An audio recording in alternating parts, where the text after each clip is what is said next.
You are Locked On Wolverines, your daily podcast on the Michigan Wolverines, part of the Locked On Podcast Network.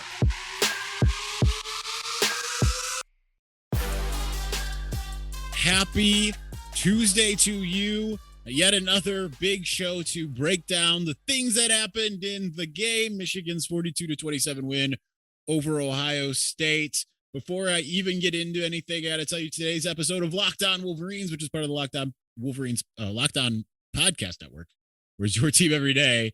Today's episode is brought to you by Sonos. Sonos is the official sponsor of ESPN College Football. Go to sonos.com to learn more. But huge day today because we are bringing in the big guy from Pro Football Focus, because you know what, it's only deserving that with a game of this magnitude, we have Austin Gayle.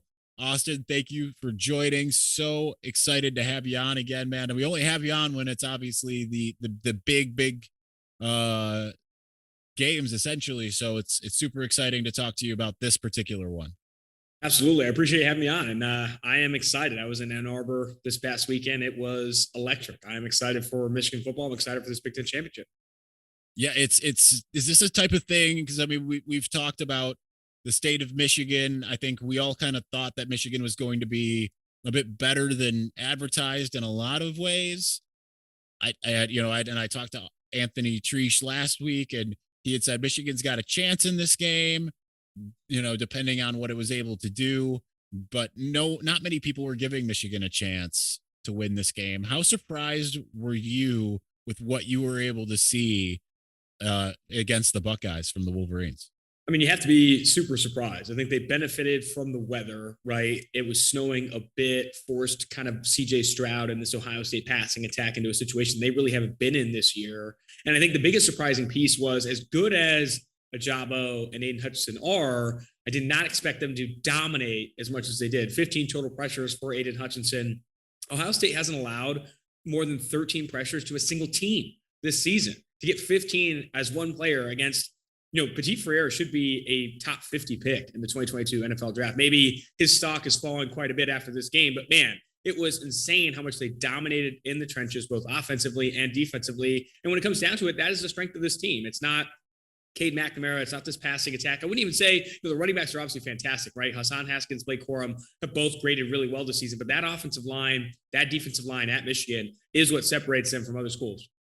Yeah, and I'm still blown away by that stat that you put out there. Jim Harbaugh actually quoted you guys yesterday, the tweet that you put out, and said that he saw that, and in his little push for why Aiden should be both the Heisman winner as well as the first overall pick taken in the draft. Can you speak a little bit about, I mean, because you've been paying attention to Aiden for a long time. I remember when we talked to you preseason, and that was the focal point, right? Was, let's talk about Aidan Hutchinson. We don't know what this team's going to be, but we do know Aidan Hutchinson is going to be there. Has he met your expectations, exceeded your expectations this year from an overall body of work? Oh, he's absolutely exceeded expectations. I think everyone expected him to grade really well, but honestly, he's the highest graded defensive player in all of college football right now. That's how well he's playing. 93.8 PFF grade, 68 total pressures, which is second behind only Cameron Thomas from San Diego State. So first in the Power Five. He has been nothing short of phenomenal. And I think we should have seen this coming more so than we even thought when we saw he was number 2 on Bruce Feldman's freaks list. He is an athlete. He is not this lunch pail, high effort motor type. He's that, but also a high profile athlete. And I think that has shown up in every single game this year. And he's done it against top flight competition. You saw what he did at Jackson Kirkland against Washington. You saw what he did against Ohio State's offensive line. This kid can get it done against the best competition in all of college football. And that's what's so exciting. I honestly, like, now when I'm looking at, like, I thought like a couple weeks ago, people were starting to say Aiden Hutchinson for Heisman. And I was like, that's great. That's kind of cute, but whatever. And now that I look at it, especially with what, even though CJ Stroud didn't have a terrible game overall, you know, the fact that he's 10-2, he didn't win the biggest game on his schedule. You look at Bryce Young and he's been really good, but again, kind of similar situation. If he doesn't win the conference, if Michigan wins the Big Ten championship, would you think he is deserving of that type of honor?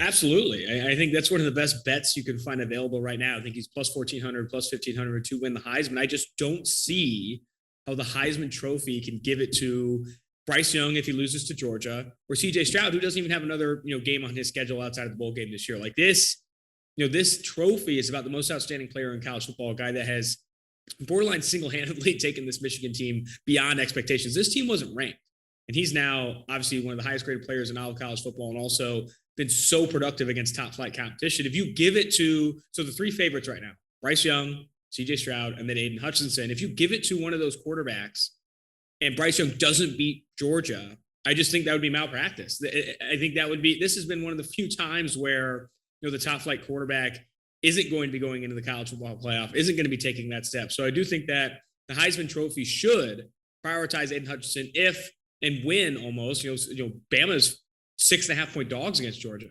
That number could get out to 7. If Bryce Young loses to Georgia in embarrassing fashion, which is possible, Aiden Hutchinson, I think, in my opinion, would be the favorite.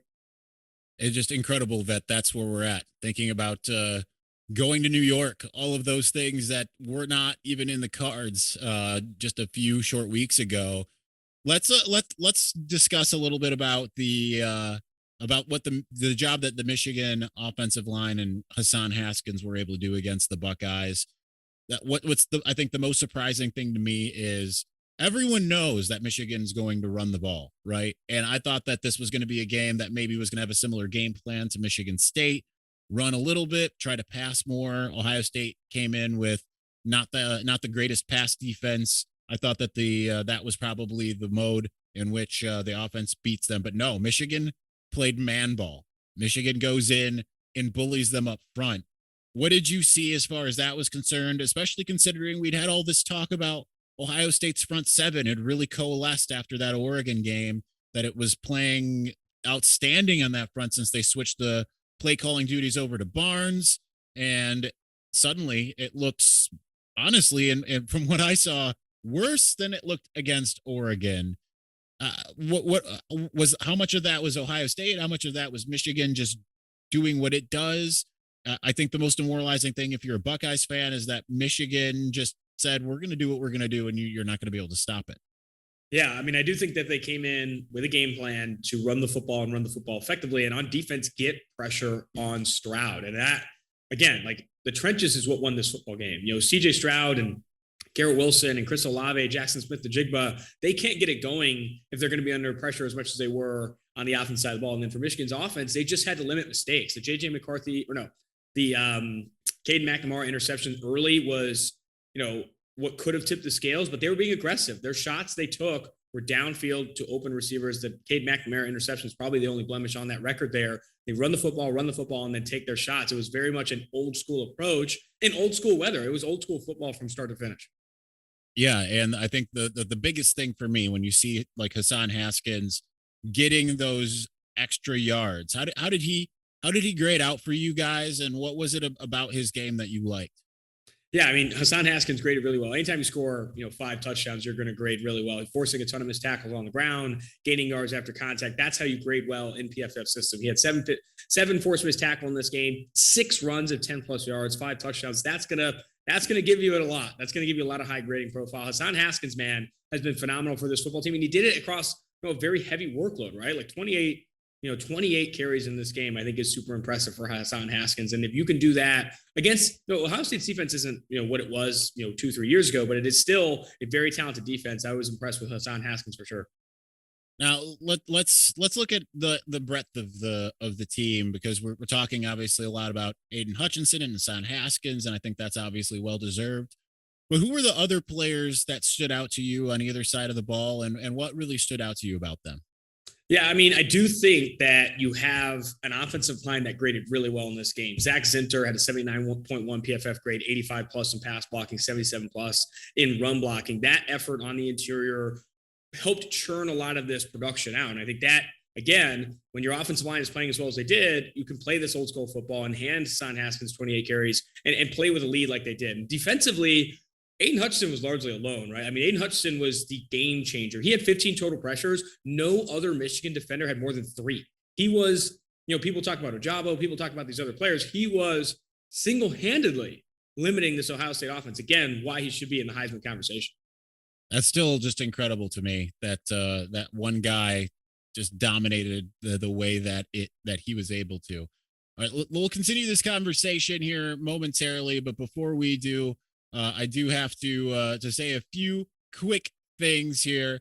This is it. This is the putt to win the tournament, and if you sink it, the championship is yours. But on your backswing, your hat falls over your eyes. Is this how you're running your business? Poor visibility because you're still relying on spreadsheets and outdated finance software. To see the full picture, you need to upgrade to NetSuite by Oracle. NetSuite is the #1 cloud financial system to power your growth with visibility and control of your financials, inventory, HR, planning, budgeting, and more. NetSuite is everything you need to grow all in one place. With NetSuite, you can automate your processes and close your books in no time while staying well ahead of your competition. 93% of surveyed businesses increased their visibility and control after upgrading to NetSuite. Over 27,000 businesses already use NetSuite, and right now, through the end of the year, NetSuite is offering a one-of-a-kind financing program to those ready to upgrade at netsuite.com/lockedon. So head over to netsuite.com/lockedon for special end-of-year financing on the #1 financial system for growing businesses, netsuite.com/lockedon. All right, college football fanatics, have you heard about PrizePicks? PrizePicks is daily fantasy made easy. I love this. I know you will too. PrizePicks is a leader in college sports daily fantasy. PrizePicks offers more college football props than anyone in the world and offers all the star players of the Power 5 as well as mid-major players you might not have ever even heard of. PrizePicks they also offer any prop you can think of, from yardage to touchdowns, even interceptions thrown. All of your users that deposit and use the promo code LOCKEDON will receive a 100% instant deposit match of up to $100. So pick 2 to 5 players and over/under on projections. You can win up to 10 times on any entry. It's just you versus projected numbers. PrizePicks allows mixed sport entries. You can take the over on LeBron combined with the under on Mahomes in the same entry. Might want to reverse that. Use the award-winning app on both the Apple App Store and Google Play. Entries can be made in 60 seconds or less. It's that easy. PrizePicks is safe and offers fast withdrawals, so don't hesitate. Check out PrizePicks.com. Use the promo code LOCKEDON. Go to the App Store. Download the app today. PrizePicks is daily fantasy made easy. All right, Austin. So we obviously we're pretty clear the 3 things that really worked for Michigan in its favor were Aiden Hutchinson, Hassan Haskins, the offensive line. Was there anything else in this game that really stood out to you? Was this a continuation of the Michigan that we've seen? Was there anything new? Were there any other players that, and I know you said that Aiden really stood out on an island, but was there anyone else that impressed you? Give me some more impressions of this game in the way that Michigan was able to win it. Yeah, I think in coverage, both Vincent Gray and Daxton Hill graded relatively well in coverage. They allowed fewer than 80 yards, both between the two of them. Daxton Hill, I do think will be talked about a ton in this offseason about one of the more athletic, impressive slot cornerbacks in college football. I think he had a tall order, right? Going against Jackson Smith-Njigba in this Ohio State receiving core, he needed to turn in a big game, and he did. And I think that secondary, though, it's beat up a handful of times and has given up big plays. This game against Ohio State was the one they needed to show up, and they did. And yeah, I think that's one of the things. And I asked Jim Harbaugh about it after the game. I asked him on Sunday. I said, all right, so we're, those guys were with all, between those two and DJ Turner, they were in the hip pocket of those receivers. The receivers made some insane plays nonetheless. Not to go counter to the, to obviously talking about Michigan, but how good were those receivers for Ohio State? Because it seemed like when they needed to make like an insane circus type play, they found a way to do it. And it was kind of what I was seeing was those corners were right in there in the position to make those types of plays, but they just couldn't because the receivers were that good. Yeah. I mean, this receiving core is one of the best in all of college football. I think you look at, both Jackson Smith-Njigba and Garrett Wilson and Chris Olave all could be future first-round picks. Jackson Smith-Njigba isn't eligible for the 2022 NFL draft, but Wilson and Olave both should, in my opinion, go inside at least the top 40, top 50 picks, if not both in the first round. And Njigba might be the best of them all. He's kind of come on as their slot receiver, but been fed the lion's share of targets over the past few weeks. This is a tough trio to stop. I do think, I will say, the snow played a factor, right? Like this was not an easy game to have top 3 receivers in. If this was no snow, say 50, 55, 60 degrees, I think this game could turn out a different way, just in that the offense is able to operate a little bit better. Stroud probably a little bit more accurate from the pocket. Does Aiden Hutchinson still get 15 pressures? Probably. He was a different animal that game, but I do think the weather played a factor in that as well. Now, of course, Michigan has another game. Ohio State does not, at least not until, until the bowl game. But with that in mind, you've seen some Iowa this year. Iowa at one point in time was ranked number 2 in the country. They have a very good defense. Offense, maybe not so much. It's had times when it's moved the ball, but it doesn't seem like that's what it necessarily does or how it wins. What have you seen from Iowa this year, and how does Michigan match up against the Hawkeyes? Yeah, this is another really, really good offensive line. It's phenomenal on the interior. Tyler Linderbaum will likely win the Outland Trophy, potentially the Remington Trophy as well, as the top center in the country. Kyler Schott, who is the offensive guard for Iowa, is another really talented player. Their offensive line as a whole is really, really talented, and this will be a tall order for Michigan's defensive line to get pressure on Iowa. And I'd also add, too, defensively, where their strengths are in the secondary. Riley Moss, Dane Belton, Matt Hankins, they all played really, really well this year. And that kind of plays to Michigan's favor, right? Like, they want to run the football, and I don't think they are as strong on the defensive line as they are in the secondary. I will say Zach Van Valkenburg is their best pass rusher. His test against Michigan, I think, will be very interesting. I think he'll be the guy to watch disrupt the passing game for Michigan. But Michigan doesn't not match up well with Iowa, but I do think this offensive line could limit Hutchinson maybe even more than Ohio State did. And defensively, it's going to be very difficult to target down the football field. I think Hassan Haskins in this offensive line for Michigan is going to have to show up again.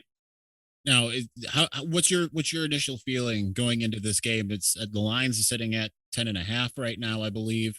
Do you feel like this is Michigan's game to win? Do you think that this is going to be a tough game? We've seen Iowa, but Iowa's, I look at that Penn State game. Penn State was in control until Sean Clifford got hurt. So when they've had those crossovers, it hasn't necessarily gone their way. The one crossover, it wasn't going their way until an injury. Wisconsin handled them fairly easily. What are your thoughts as far as how do you feel about Michigan's opportunity to come away with the Big Ten title? Yeah, I do think that, they're 10.5 point favorites, but the total is sitting probably close to 43, 44. I think that line is probably a bit too big, knowing that this will be more of a defensive route in Indy.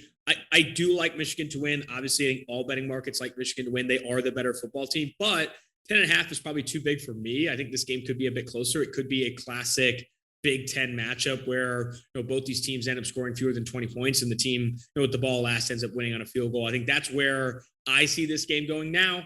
Michigan, I said the same thing about Michigan against Ohio State. Like, if they're going to win, got to limit the big plays. It's going to be a low-scoring game. They go in and blow out Ohio State, so I could be proved wrong again. Last one for you, because we don't know who's going to be the quarterback at this juncture.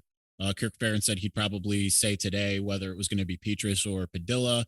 What's your thoughts on either of those quarterbacks and what they bring to the Hawkeye offense?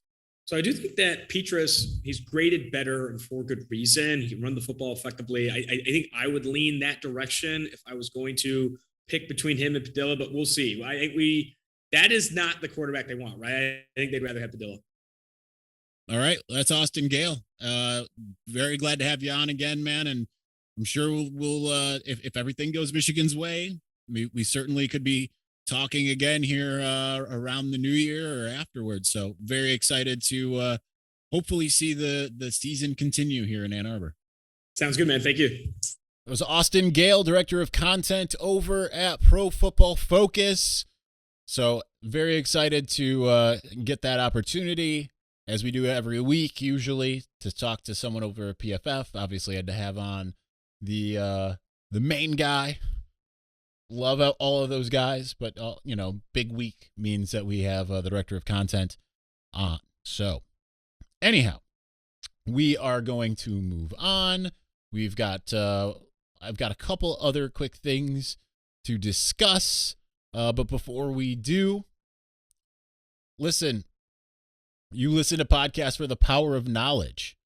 You switch to Boost Mobile for the power of saving money. Because with Boost, you get the power of a free 5G phone so you can listen to all the latest episodes. The power of 3 unlimited data lines for $30 a month per line, so your family can harness all that brain power too, and the power of one of America's largest 5G networks, so you can do it all at the speed of 5G. With all that money you'll save and then all the knowledge you'll gain, just how powerful will you become? Switch to Boost Mobile and find out. Get a free Samsung Galaxy A32 5G when you switch to one of America's largest 5G networks. More power to save. Boost Mobile. Free phone limited to new customers and one per line. Additional restrictions apply. Offers.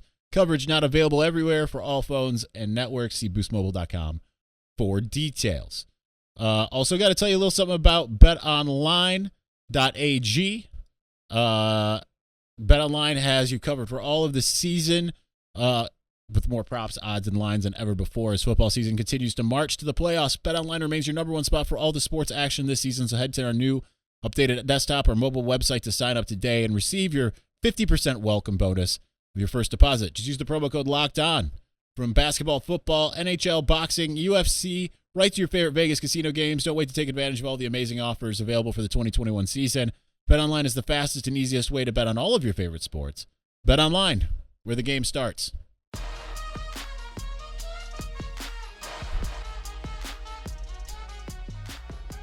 All right, so we've talked to Austin Gayle. I would also recommend you go to my personal YouTube page to find the X's and O's. Once that's out, might not be out at the time that I'm putting this out yet because a lot of editing involved, but we actually broke down film, Jake Butt and I. More Jake Butt than me, of course. But I want to discuss a few things here that have kind of come up in the last 24 hours to finish us out here. Number one, Josh Gaddis goes on Inside Michigan Football, the radio show on Learfield IMG, and he says that Ohio State is a very good team. It's a great team. It's a finesse team. It's not a particularly tough team. And I've seen all kinds of things from Michigan fans saying, why give them bulletin board material, to Ohio State fans agreeing, Ohio State fans complaining. It's kind of all over the map. Here's the thing is, and here's where I do kind of disagree with Austin. I think that while the snow did play a factor, I still think that Michigan bullied them up front on both ends. I think that you saw a lot more than just Aiden necessarily impacting that game. You saw big plays from Donovan Jeter and Mike Morris and Mozzie Smith. I mean, they all played their part, right? I mean, Aiden might have been the star of the show, but they all played their part. Either side, you're seeing all the mauling, and that's, I think, where you get to Jake's film breakdown. You'll see how much they mauled, right? And yeah, the focal points certainly are the Michigan offensive line, Hassan Haskins, Aidan Hutchinson, but everyone played their part and everyone executed, right? Cade McNamara, aside from an interception, executed. J.J. McCarthy executed. Donovan Edwards executed. Blake Corum executed. The receivers executed. The tight ends executed. You know, not a lot of passing to the tight ends. I'm sure that was surprising to Ohio State, but you see a lot of blocking. I think Josh Gaddis 100% has a point. And who cares if that upsets Ohio State? Because Michigan was the more physical team. As I said on X's and O's, Michigan played much more of the type of game that Urban Meyer used to bring to Columbus.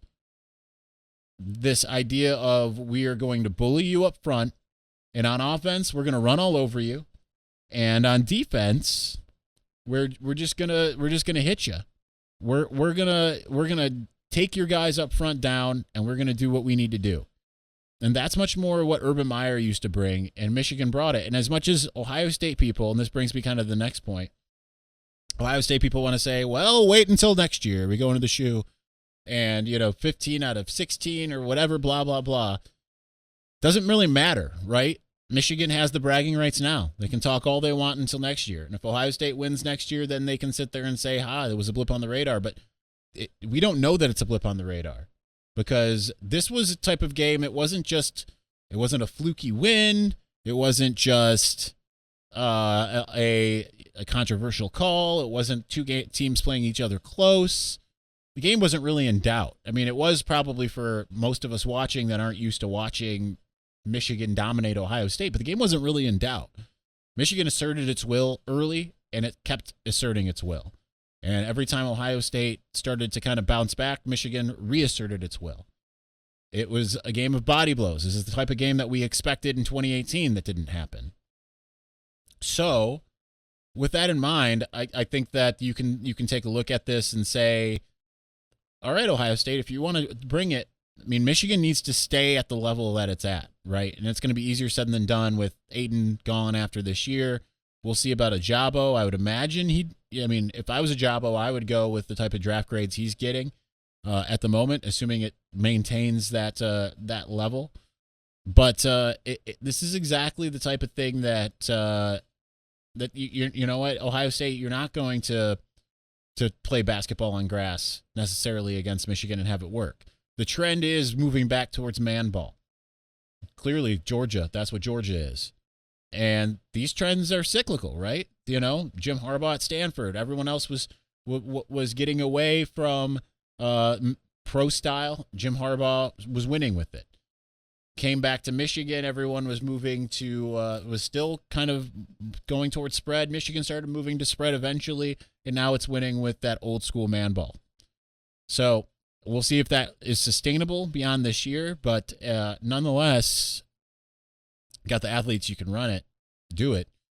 Lastly, Michigan State has been trying to insert itself a bit into the conversation. If you go to a lot of these ESPN threads and things of that nature on Twitter, or you go to any message boards, they'll sit there and try to point out 37-33. Guess what, Michigan State? No one cares. Congratulations on your win. You'll go and play in your bowl game. You'll have a chance to reach 11 wins. No one in Ann Arbor cares anymore. Rich Eisen, I think, summed it up pretty well. You can find that on Locked On, or not on Locked On Wolverines, but Wolverines Wire. It's a situation where, you know what, I think 100 times out of 100, if this season played out exactly as it has, 100 times out of 100, Michigan fans will take it 100 times. Michigan will lose to Michigan State 100 times if it means taking down not just Ohio State. It's not a situation where you want to 100 times take down a 6-5 Ohio State team. But if you're facing an Ohio State team that's number 2 in the country, expected to be college football playoff contender, and beating them gets you to the Big Ten championship game 100 out of 100 times, Michigan fans will take it. So, sorry, truth hurts when it comes to that. All right, that's going to do it for us today. We'll be back on Wednesday. Still trying to get a special guest. Might be Wednesday, might be Thursday, might be one of those weeks where we have 6 podcasts. We'll see, but trying to do what we can do. But for now, that'll do it. Thanks for watching and or listening. We'll talk to you soon. Peace.